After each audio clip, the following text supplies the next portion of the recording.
Ruby's Wish. Written by Shirin Yim Bridges.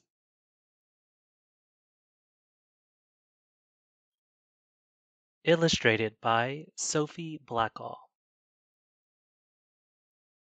If you walk down a certain road in a certain city in China, past the pet market with its yellow and green rice birds hopping in their bamboo cages,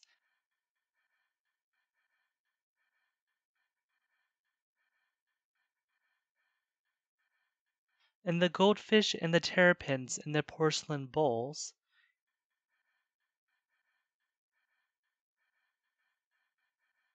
you will come to a block of houses,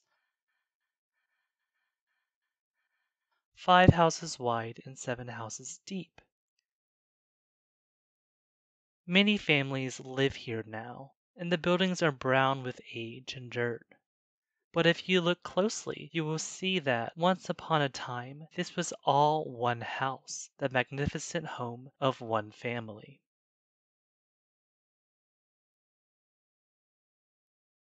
The house was built by an old man who returned from the Gold Mountain. That was what the Chinese called California, when many men left to join the gold rush there,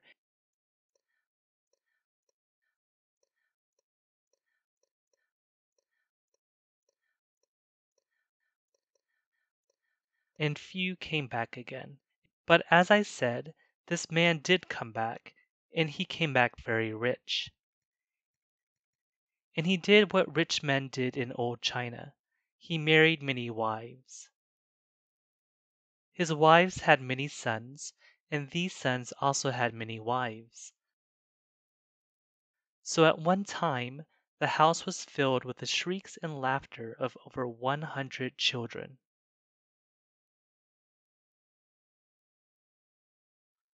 Amongst these children was a little girl that everyone called Ruby, because she loved the color red.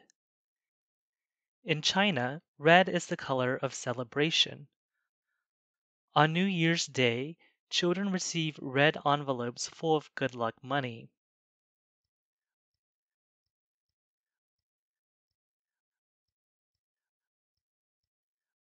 Brides wear red on their wedding days.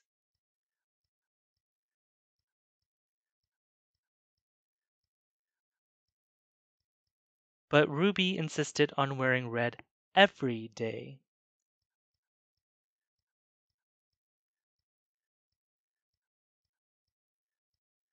Even when her mother made her wear somber colors like all her other cousins,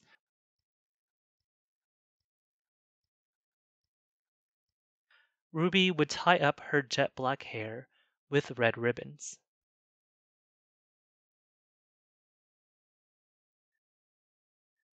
Because he had so many grandchildren, Ruby's grandfather hired a teacher to come to the house.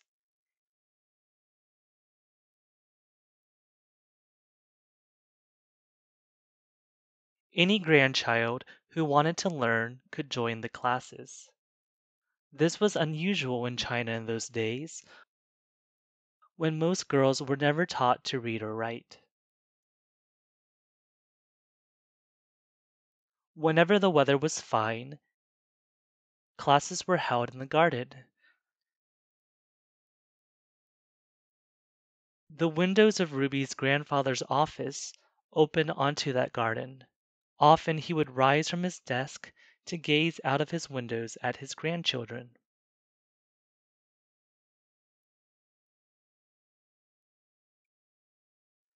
One day, Ruby's grandfather looked down from his window to see the high, white wall of the garden plastered with calligraphy.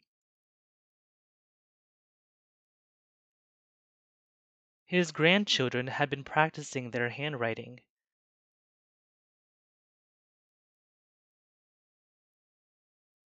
Ruby's grandfather laughed to see that many had smudged ink on their hands and faces.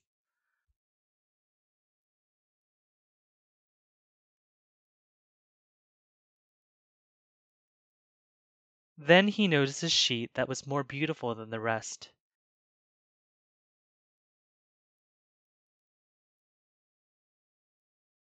Which of his grandchildren had produced such wonderful calligraphy? Down in the garden, the teacher was praising Ruby. Her ears were turning as bright red as her jacket. But if Ruby was doing as well as her boy cousins in her studies, she had to work much harder. When the boys had finished their studies for the day, they were free to play. But the girls had to learn about cooking and keeping house. In fact, as far as their mothers were concerned, these were the only things girls had to learn. One by one, the girls stopped going to the classes. All except Ruby. She would catch up on her embroidery at night. Many nights, her candle flickered long after everyone else had gone to bed.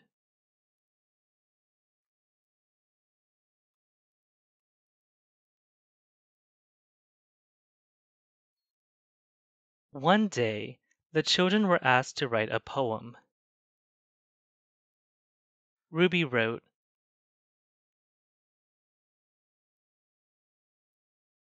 "Alas, bad luck to be born a girl.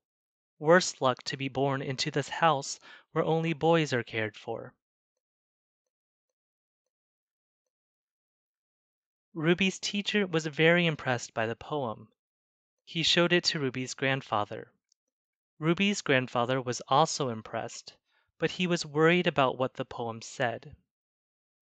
He summoned Ruby to his office. Ruby found her grandfather sitting in his chair, her poem spread open on his desk.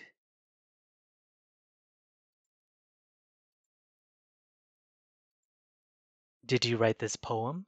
asked Ruby's grandfather. "Yes, I did, grandfather," answered Ruby. "Do you really think that in this house we only care for boys?" "Oh, no, grandfather," said Ruby, very sorry that she had upset him. "You take good care of all of us, and for that we are all grateful." "Little Ruby," her grandfather said gently, "I really would like to know why you wrote this poem. How are the boys better looked after?" "Well," said Ruby, trying to think of a small, unimportant thing,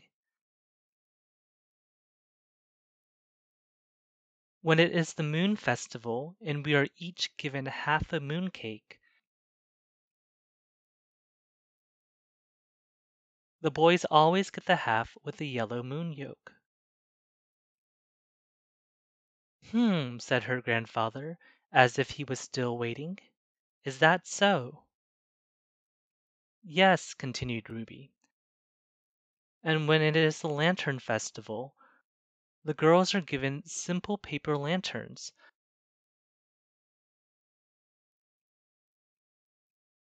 but the boys have red lanterns in the shapes of goldfish, cockerels, and dragons."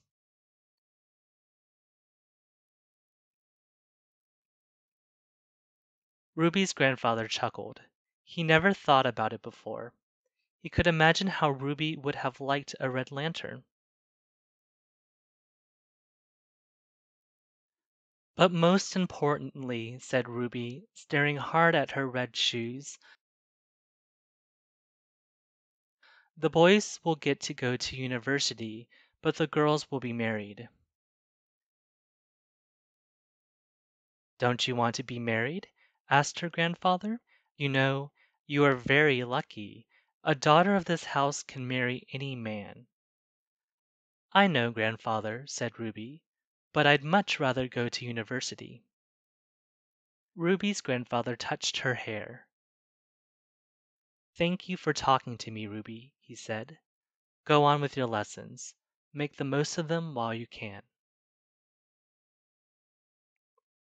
So Ruby went on with her lessons. Some of the boys grew up and went away to university. Some stayed in the house and started families of their own. But when they grew up, all the girls were married and sent away to live in their husbands' homes. Ruby knew it would soon be her turn.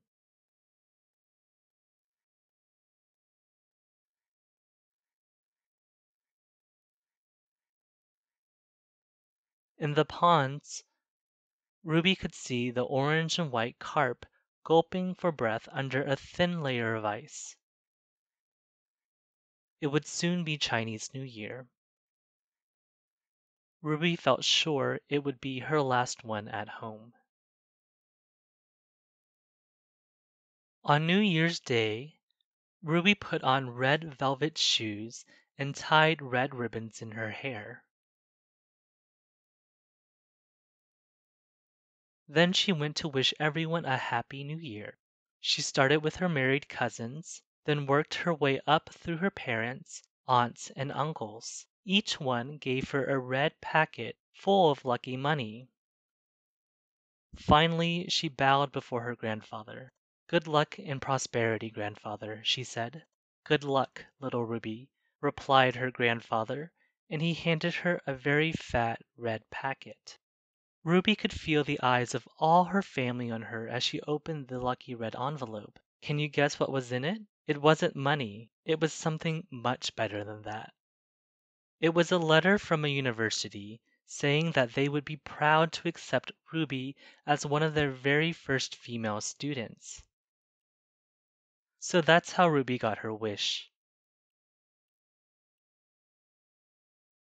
It's a true story. And how do I know this?